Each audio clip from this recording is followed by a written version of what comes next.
Hi, this is Swapnil Bharti, and we are here at Open Networking Summit in Antwerp, Belgium. And today we have once again Arpit Joshipura, GM of LF Networking and Edge. Now I'm in your house. This is your event. So first of all, tell us how has been the event so far? Oh, the event has been fantastic. There has been significant developments, lots of great presentations, collaboration, conversations, and industry has really come way ahead. I'm really pleased. Let's talk about your keynotes. What are the key takeaways from your keynote? What are the highlights? So there are three things that I wanted to cover. The first is, from an open source networking perspective, we have moved from open source projects in sort of standalone kind of pure way to commercialization. Okay, so what we say is community collaboration to commercialization. And what that means is we have vendors and system integrators take the projects, put it into products, packages, support, distributions, and then end users, like pretty much telecom providers, right? We've seen an uptick in the deployment. So this is commercial deployment. And then the best part of it is there are deals flowing into the ecosystems, right? I could not even fit the deals that are publicly, shown on the internet, right? Whether it's 5G deals or ONAP deals or whatever.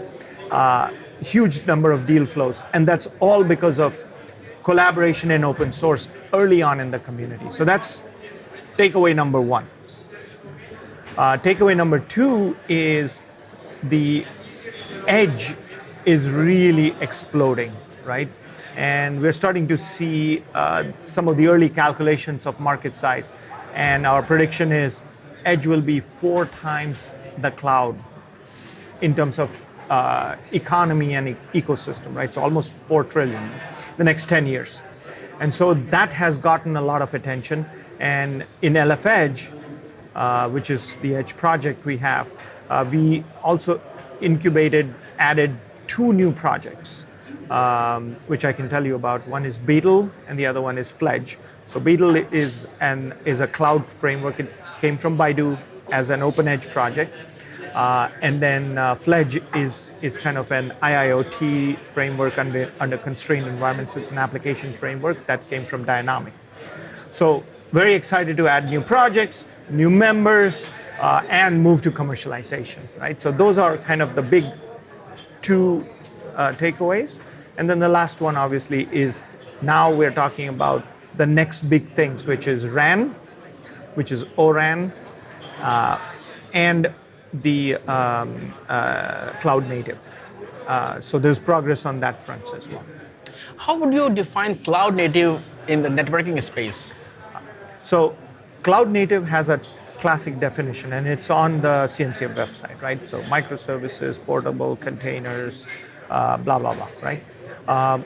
In the telecom world, we are collaborating with CNCF and Kubernetes to allow for telecom requirements to be solved by the cloud native teams and use the test beds and testing for our program in LFN called OVP, which is really a compliance and verification program to test VNF onboarding and all that. And we'll soon move to the cloud native onboarding. So it's a blend of the two because we believe it's a hybrid world. VMs and containers are going to be there. Infrastructures can be containerized, managed, and orchestrated by ONAP, and then you have VNF, CNFs running with it. So it's a hybrid. You mentioned 2 new projects were added. So how many total projects are there under? Now it's about 7, right. And there's a pipeline of another 10 projects on Edge. LF Networking has about 8. Mm-hmm. So there's about 7 to 8 projects in each umbrella. And do you think that some of these projects are like either overlapping in the focus? So do you see there will be some consolidation? Because right now what is happening is you're enabling communities, to bring their projects. Correct. So we typically look for projects that are adding unique values. And then what happens is the areas where sometimes we see overlaps, and there will exist overlaps, is the southbound connectivity, because everybody has to do it. Northbound connectivity to the cloud, everybody has to do it. So there we start harmonizing APIs. But in general, the projects are for specific use cases and for specific deployment scenarios. Right. Yeah, because there's already existing projects, so why would somebody come? That's the beauty of open source, But right? that's the beauty. You Yeah, don't right. have to Now, if it's full overlap, Yes. then we merge. merge, right? Right, so we have seen that happen in ONAP when Yes. eComp and OpenO was created 3 years ago. We merged. Right. And you mentioned some new members. Who are those? So we had Globe Telecom join, so they are the large service provider in Philippines, almost 80 million subscribers, and they're going through a transformation using open source. You know, we have Sterlite Technologies, they all join LF Networking. We have new members in LF Edge. Again, members are growing steadily. They all believe that this is the way of next generation networks and next generation edge using open source. One of the kind of, the word that I've been hearing, and I have had a lot of discussions on interviews around CNTD. So what was the reason that, the industry come together, vendors and operators came together to form this? Correct. So the primary reason is today, so I just said we moved to commercialization, which is deployment. Okay, so when you deploy, what happens? Well, you get multiple, so you have vendor A that gives you the infrastructure, the cloud portion, the orchestration, and the VNF, which is the workload, right? EPC or whatever. And then you have to test that. And then you have another vendor that brings the same thing.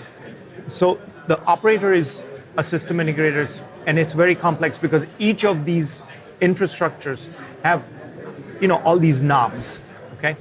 So what we did was we launched a program called OVP, which is a compliance and verification program that basically says, I will simplify the NFVI, I will simplify the VIM, the virtual infrastructure manager layer, I will simplify the MANO, which is all ONAP based now, and I will simplify the onboarding of VNFs, right, with using ONF SDKs, ONAP SDKs, right?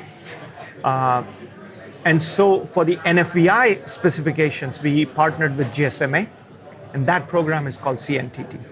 I mean, the acronym is like Common NFVI Telco Some Task kind of Force. yes. Fine. Why is telecom industry obsessed with acronyms? It's job security. Otherwise, what will we be doing? Yes. We have to spend half a day to figure out what the acronyms are. Yeah. But most of the times, they come up with things, and then it's easy to communicate. But anyway, so CNTD, which is part of OVP, is doing the specifications of the NFVI, and they will trim down the number of profiles. So the motivation is cut down deployment time almost by 50%. That's number one.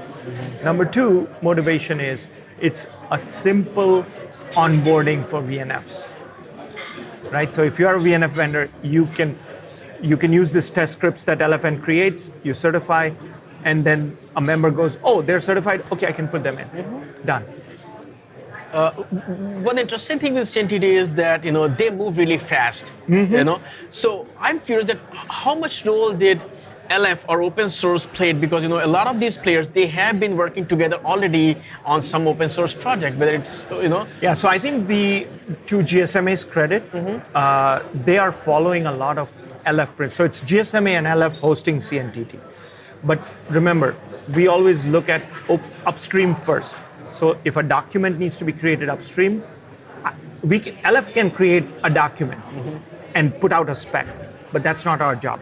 Our job is to push it where it belongs, right? So because we are collaborating, they're borrowing a lot of our fast principles, and that's the advantage we have, right? So together. On day one, Andy Wheelers from AT&T, she was talking about the transformation that these companies are going through, and they're embracing DevOps, all those philosophies. What is what's your observation? What's going on there? Correct. So there are three transformations. So people call it digital transformation, but when you really go past that, there's really three transformations below it.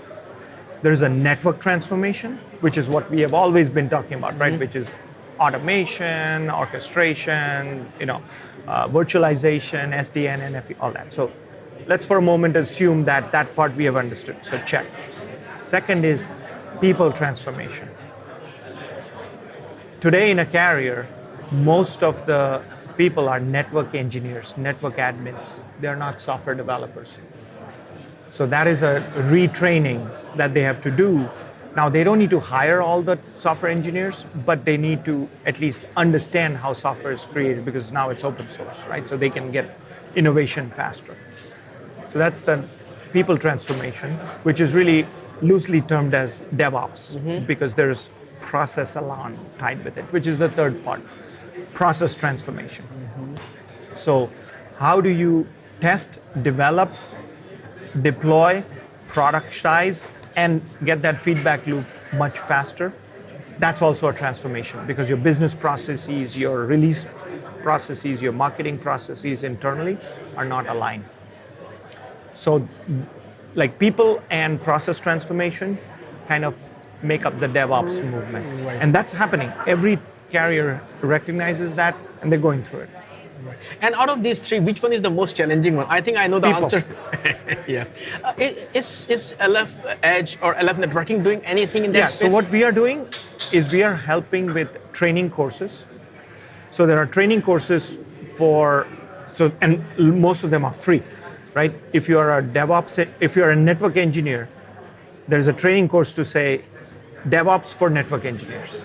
There's a training course for if you're doing 5G, what needs to there's a training course on projects, ONAP, etc. There's a formal course on ONAP certification that's coming up, right? So we do training so that people can quickly get up to speed on these new things. So now we are about to wrap this event. What are the next events where they're going to happen? So one big announcement we made is Open Networking Summit is now expanded to include Edge, which means it's going to be called ONES. So from ONS to ONES, Open Networking and Edge Summit. So the next ONES is in LA in April, and the next Europe ONES is in Antwerp, same location, in the fall. Excellent. So since Linux Foundation keeps changing name, does that also mean that all the merchandise that we have has some value? Because Yeah, now it's antique. Yes, antique. Yeah. So there should be a lot of collectors who should be collecting all this. Collector's edition. So don't miss any merchandise or any Don't miss any events. Yeah, exactly. Arpit, thank you so much for Thank you talking very today. much. And as usual, I look forward to seeing you again in future. Thank you. Thank you.